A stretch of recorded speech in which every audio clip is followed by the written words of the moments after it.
Paz y gracia, amados hermanos. Les doy un cordial saludo de parte de la Iglesia Emanuel, Dios con nosotros. Vengo por parte de mi pastor Samuel Arroyo y en esta ocasión daremos una breve introducción al libro de los jueces. Hay mucho que decir, sin embargo, pues vamos a tratar de resumirlo. Primero vamos a ver la parte histórica y dónde es que se desenvuelve. El libro de los jueces lo vamos a encontrar en el acervo bibliográfico bíblico dentro de los libros históricos. Recordemos que anteriormente me parece que ya habían estudiado el libro del Éxodo, ese se encuentra en el Pentateuco. Ahorita Josué, Jueces es el segundo libro histórico, formando en una totalidad de 12 libros. Y estos relatos tienen relación con el pueblo de Israel desde su salida de Egipto hasta el retorno de la cautividad en Babilonia, todos los libros históricos en conjunto. Y de todos ellos, el libro de los jueces relata detalladamente aspectos que tienen que ver con los periodos más interesantes de la historia del pueblo de Israel. Esto va a comprender entre la conquista de la tierra prometida, bajo la dirección de Josué, hasta los umbrales de la monarquía hebrea, empezando con el primer rey de Israel, que es el rey Saúl, en los tiempos de Samuel. Si bien, hermanos, no podemos determinar con exactitud el tiempo que comprende este libro, si se suman años asignados a cada juez, nos va a dar un periodo total de 410 años aproximadamente. Acompáñenme con sus Biblias, por favor, a la cita de Hechos 13:20, donde Pablo nos va a hacer una referencia acerca de más o menos cuánto tiempo este se relata. Está hablando, vamos a irnos desde el 17, dice: el Dios de este pueblo de Israel escogió a nuestros padres, enalteció al pueblo, siendo ellos extranjeros en la tierra de Egipto, con brazo levantó y los sacó de allí. Por un tiempo como de 40 años los soportó en el desierto. Luego destruyó 7 naciones en tierra de Canaán e hizo heredar la tierra de ellas. Ahora sí, el 20 dice: como unos 450 años, después de eso les dio jueces hasta el profeta Samuel. Entonces, si nos basamos en estos años, aquí únicamente nos estarían restando aproximadamente 40 años porque lo toma esos últimos 40 años bajo el liderazgo de Elí. Y los relatos históricos que se desarrollan en este tiempo, si bien son diversos y en alguna bibliografía vamos a encontrar más o menos, se pueden detallar entre el año 1380 y 1050 antes de Cristo. Bien, teniendo esto como referencia, vamos a ver ahora en cuestiones al título. El libro de los jueces recibe su nombre del hebreo, que quiere decir Shoftim, que quiere decir o significa los jueces. Por ejemplo, cuando encontramos la recopilación bíblica, recordemos que la Septuaginta es una traducción que se hace del griego de la Biblia, y en la Septuaginta se le toma el título de Critai. Este título tiene el mismo significado, que significa jueces. Y más que su significado explícito, que entenderíamos hoy en día como un juez que desempeña cargos judiciales, aquí significa o se puede traducir con la acción de gobernar. Esta acción de gobernar también nos describe líderes militares y salvadores, excepto la jueza Débora, que sí desarrollaba estos cargos judiciales. Fuera de todos ellos, más bien se centra en un líder militar que funge como un salvador o un héroe de su época. Bien, ahora vamos a adentrarnos en el tema. El libro de los jueces nos muestra biografías y hechos divinos por medios de hombres elegidos por Dios entre el pueblo de Israel para remediar sus problemas y conducirles a él. Se habla aproximadamente de 12 jueces. En algunas exégesis o bosquejos bíblicos vamos a ver que estos jueces se dividen entre 6 jueces mayores y 6 jueces menores. El autor y la fecha. Bueno, no hay evidencia de quién recopiló todas estas biografías e historias bíblicas, pero podemos deducir que su redactor, vamos a ver las siguientes características: debió ser un profeta o una persona vinculada al entorno, un hombre próximo al tiempo de los reyes, que tuviera el deseo de glorificar a Dios y no a los héroes de Israel. Conforme vayan viendo cada una de las historias, si bien le pudiéramos enfocar o darle la gloria a ese héroe de Israel, toda la gloria siempre se enfoca hacia Dios. Y entonces, por lo tanto, con esas características, se cree quien escribió el libro de los jueces fue el profeta Samuel o bien alguno de sus discípulos. Recordemos que el profeta Samuel desarrolló la primera escuela de profetas. La fecha de redacción no es posible precisarla, como ya lo había comentado anteriormente, pero podemos ilustrarnos con las siguientes características. En primero, fue escrito después de la muerte de Sansón, pues describe hasta su muerte. También tuvo que haberse escrito después de la coronación del rey Saúl, puesto que se dice en este libro no había rey en Israel. Entonces tenemos que extendernos hasta el rey Saúl para entender que posteriormente a los jueces hubo monarquía en Israel, empezando por el rey Saúl. De igual manera, el tercer dato que se nos da es que tuvo que haberse escrito antes de la conquista de Jerusalén por el rey David. Recordemos que Jerusalén era una ciudad reconocida antes de su conquista como Jebús. Si bien Jueces 1:8 nos dice que la tribu de Judá conquistó Jebús, en este caso Jerusalén, por un tiempo, fue solamente por un tiempo. Si ya bien se establece Jerusalén como la capital de Israel, fue hasta el rey Saúl. Entonces tenemos estos tres datos que nos pudiera ayudar a determinar este tiempo en el que fue escrito. Bien, ahora vamos a pasar, hermanos, al contexto del libro. Tenemos en el contexto del libro, lo podríamos dividir en político, religioso y moral. Dentro de el estrato político, vemos aquí a una Israel dividida en tribus. Recordemos que son 12 tribus, no tenían capital política, ya lo dijimos que esto es hasta el rey David cuando conquista Jebús y establece la capital, en Jerusalén, y no estaba bajo el mandato de un rey. En varias ocasiones durante este libro vamos a encontrar estas palabras de no había rey en Israel y cada quien hacía lo que le placía. También se intuye una especie de anarquía general con un relajamiento del temor de Dios y la falta de respeto por su ley. Y esto va a ser un ciclo continuo que más adelante lo vamos a mencionar. También nos habla de un lugar fijo para la actuación, no nos habla de un lugar fijo para la actuación del juez, estando siempre donde el problema lo requería. Y si podemos observar este mapa, vamos a ver que los jueces están dispersos por toda Palestina. Vamos a observar aquí desde el juez que se pudo haber desarrollado desde el norte, Gedeón, observamos a Yair, Abdón y así vamos hacia abajo y vemos hasta abajo en Debir a el juez Otoniel. Aquí me encargué de encerrarles en algunos circulitos donde es que se encuentra cada juez. Si contamos el número de los circulitos, vamos a observar que son 11 y como ya había mencionado son 12. Hay uno en específico que se queda de tarea para que ustedes investiguen. Hay solamente 2 versículos que se refieren a él en toda su judicatura y pues evidentemente por eso no lo podemos mencionar en alguna parte del mapa. Otros, por ejemplo, se encuentran como entre comillas porque quizá no menciona el lugar exacto, pero sí el pueblo contra el que luchó o se defendió. Recordemos también que dentro de los opresores que se encuentran, vamos a ver a Mesopotamia, Moab. Bueno, vamos a regresar el mapita para que lo podamos vislumbrar mejor. Vemos a Mesopotamia, vemos a Moab, vemos a Filistea, ¿verdad? Vemos a Canaán, vemos a Madián, Abimelec y Amón. Y si nos damos cuenta, son pueblos que rodeaban a el territorio de Israel. El territorio de Israel, recordemos que fue cambiando.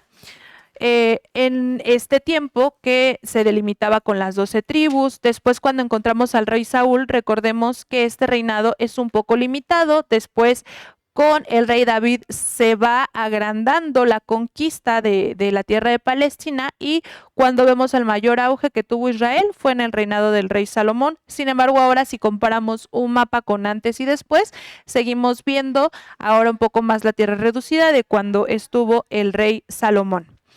Bien, ahora vamos a hablar del aspecto religioso. Básicamente tenían el mismo Dios y la misma ley. Y digo básicamente porque recordemos que Israel perdía su fidelidad a Dios y continuaba pecando. El lugar nacional para el culto era Silo, de hecho, hasta los tiempos del sacerdote Elí. Era un lugar nacional donde por lo menos una vez al año el pueblo de Israel se congregaba ahí para ofrecer culto a Dios. También en todo el libro se muestra la desobediencia del pueblo de Israel. Por su parte, en el contexto moral, podemos ver que el pueblo se había unido en matrimonios mixtos.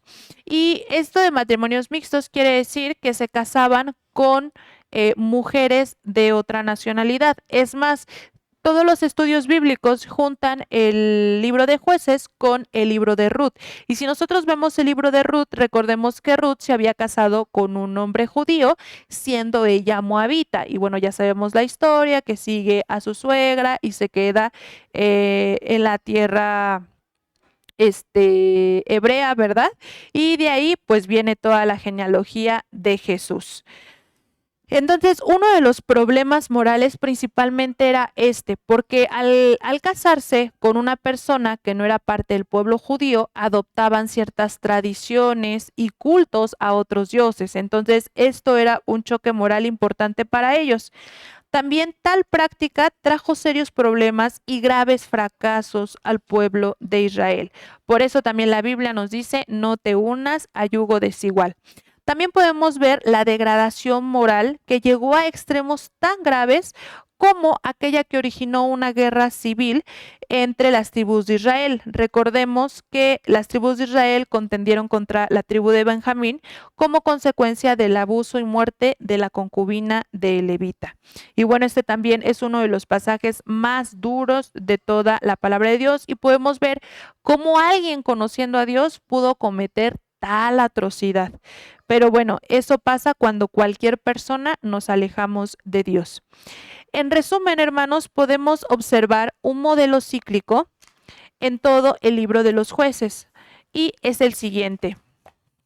El modelo cíclico nos dice que Israel desobedece, Israel es oprimido, Israel pide ayuda, Dios levanta a un libertador, Israel es librado e Israel está en paz. Pero desgraciadamente cíclico quiere decir que es un ciclo. Juez tras juez vamos a ver la historia exactamente igual. Esta paz era temporal y el pueblo nuevamente volvía a alejarse de Dios y cada quien hacía lo que quería. Entonces volvemos a que Israel desobedece a Dios. Y esto, hermanos, nos hace reflexionar en nuestra propia vida. Hay veces que desobedecemos a Dios, nos arrepentimos, Dios nos perdona, pero ¿hasta cuántas veces sería prudente que Dios nos perdonara, no? ¿Hasta cuántas veces para que nosotros seamos edificados, verdad? Y no volvamos a caer. Entonces, más que juzgar al pueblo de Israel, yo creo que muchas veces nos parecemos más a ellos de lo que nos gustaría admitir. Y si quisiéramos reducir un poco más este modelo, lo podríamos describir en 4 palabras, que son rebelión, castigo, arrepentimiento y restauración. Y como ya lo había mencionado, en los jueces, en los 12 jueces, se va a repetir la misma historia. Ahora llegamos, hermanos, a la aplicación personal. Aquí la falta de poder en el creyente es algo tan común como hoy, como lo fue en el tiempo de los jueces. Podemos ver a lo largo del libro una serie de valores que pudiéramos admirar y que pudiéramos adoptar, y a su vez también peligros que se desprenden de la infidelidad a Dios. Quiero que me acompañes con tu Biblia a 1 Corintios 10, del versículo número 6 al versículo número 11, y dice de la siguiente manera: estas cosas sucedieron como ejemplo para nosotros. Aquí está hablando el apóstol Pablo acerca de la idolatría y la inmoralidad. Para que no seamos codiciosos de cosas malas como ellos codiciaron. No sean idólatras como algunos de ellos. Según está escrito, se sentó el pueblo a comer y a beber y se levantó para divertirse. Ni practiquemos la inmoralidad sexual como algunos de ellos practicaron, y en un solo día cayeron 23,000 personas. Ni tentemos a Cristo como algunos de ellos le tentaron y perecieron por las serpientes, ni murmuremos como algunos de ellos murmuraron y perecieron por el destructor. Estas cosas acontecieron como ejemplo y están escritas para nuestra instrucción, para nosotros sobre quién ha llegado al fin de las edades. Y bueno, si bien este pasaje ilustra específicamente al pueblo de Israel durante la travesía en el desierto, por eso es que habla de las serpientes, también se pudiera aplicar para el libro de los jueces. Vamos a encontrar muy buenas cualidades, pero también muy malas cualidades por parte de algunos jueces, y la Biblia nos deja ver no solamente las cosas buenas de los hombres, sino también los errores para entender por dónde debemos de ir y quizá qué otra alternativa pudiéramos tomar. El libro de los jueces, hermanos, es muy diverso en cuanto a su estructura. Vamos a ver jueces como Sansón, donde su historia abarca más de un capítulo, y vamos a ver jueces como el que le dejé de tarea, donde solamente abarca 2 versículos. Sin embargo, con esos 2 versículos nos dice muchísimo, y bueno, eso ya lo abordarán conforme vayan estudiando acerca de este juez. También vamos a ver, hermanos, que otro tema medular es la responsabilidad ética y moral que tienen los líderes, no solo ante el pueblo, sino ante Dios, siendo que cuando Israel tenía buenos líderes, pues los llevaba a la victoria. Cuando Israel tenía malos líderes, Dios tenía misericordia de él, como en el caso de Sansón, y al final les dio una victoria contra los filisteos, pero trajo decadencia. Recordemos que la palabra de Dios nos invita a no ser piedra de tropiezo a los demás. Entonces, por eso dice la palabra que quien quiere liderazgo, entonces tiene mucha más responsabilidad. Que si nosotros tenemos un cargo ministerial, le demos seriedad a este y para llevarlo a cabo, y que los hombres glorifiquen a Dios por nuestras buenas obras. Aquí una de las preguntas importantes que podríamos hacer durante el libro es: ¿será que Dios está obligado a perdonarnos cada vez que cometemos un pecado? Y reitero esta pregunta, hermanos, ya la había mencionado anteriormente, parafraseada, puesto que Dios nos da muchas oportunidades a su pueblo, pero también nos advierte de las consecuencias de olvidarnos y de separarnos de Él. Por eso es que muchas veces tiene que enviar líderes para la corrección. También, hermanos, nos habla el libro, nos lleva a la reflexión de la solución al problema espiritual, que consiste en volver a arrepentirnos a Dios. Y quisiera que me acompañaras con tu Biblia en Apocalipsis 2:5, el cual es un pasaje, ¿verdad? Es un versículo que nos habla acerca de cómo llevar este arrepentimiento. Apocalipsis 2:5 dice de la siguiente manera: recuerda, por lo tanto, de dónde has caído, arrepiéntete y haz las primeras obras, de lo contrario yo vendré pronto a ti y quitaré tu candelero de su lugar, si no te arrepientes. Volver también, hermanos, a una vida de respeto reverente. Y para ello nos vamos a ir a Filipenses 2:12, y dice de la siguiente manera, es un versículo muy conocido y dice así: de modo que, amados míos, así como han obedecido siempre, no solo cuando yo estaba presente, sino mucho más ahora en mi ausencia, ocúpense de su salvación con temor y con temblor, ¿verdad? Y no tenerla por desprecio. También nos habla de volver a una vida de santidad real, y para ello nos vamos a ir a Primera de Pedro, capítulo número 1, versículo número 15, que dice así: antes bien, como aquel que los ha llamado ser santo, también sean santos ustedes en todo aspecto, en su manera de vivir. Y también nos habla, por último, de volver a una vida de verdadero testimonio viviendo a Cristo. Y también es una cita muy conocida, nos vamos a ir a Filipenses capítulo número 1, versículo número 21, que dice de la siguiente manera: porque para mí el vivir es Cristo y el morir es ganancia. Y bueno, hermanos, esta es una breve introducción, ¿verdad?, de todo lo que podríamos platicar del libro de los jueces. Hay jueces, ya les comentaba yo, que reinaron 40 años y hay jueces que reinaron un poco menos. Sin embargo, pues cada una trae un impacto a nuestra vida, trae una reflexión. y es importante estudiarlas. Actualmente, hermanos, pues mucha gente solamente lee del Nuevo Testamento hacia adelante, pero también es importante conocer el Antiguo Testamento. El mismo Señor Jesús dice, yo no vine para abrogar la ley, sino he venido para cumplirla. Y si sabemos que el maestro cumple la ley, pues entonces tenemos que conocer la ley, ¿verdad? Entonces, uno de los versículos clave de este libro sería: solamente esfuérzate y sé muy valiente para cuidar de hacer conforme a toda la ley que mi siervo Moisés te mandó. No te apartes de ella ni a diestra ni a siniestra, para que seas prosperado en todas las cosas que emprendas. Con ello, hermano, te sigo invitando y motivando, ¿verdad? Para que estudies acerca de la palabra de Dios, para que cada día seamos como los de Berea, ¿verdad? Recibamos información y vayamos a la palabra para confirmar las palabras que hemos oído. Por último, quisiera hacer esta actividad para que tú tengas en cuenta estas preguntas de repaso, y solamente hice 3 preguntas importantes. Una, ¿cuántas biografías contiene el libro o de cuántos jueces se habla? Número 2, ¿cuántos años aproximadamente comprende este libro? Recuerden que también lo leímos en un pasaje. Y por último, esta no viene, esta quisiera que la respondiéramos al final del estudio que van a tener completo en este libro. Y dice, ¿qué había esperado el ángel de Dios en Gilgal? Y creo que es una invitación para cada uno de nosotros seguir conociendo de su palabra. Que tengan un bendecido día, que continúen con el estudio de su palabra. Dice su palabra que toda la escritura es inspirada por Dios y útil para enseñar, redarguir, instruir y corregir en justicia. Tengan un cálido de saludo. Bendiciones.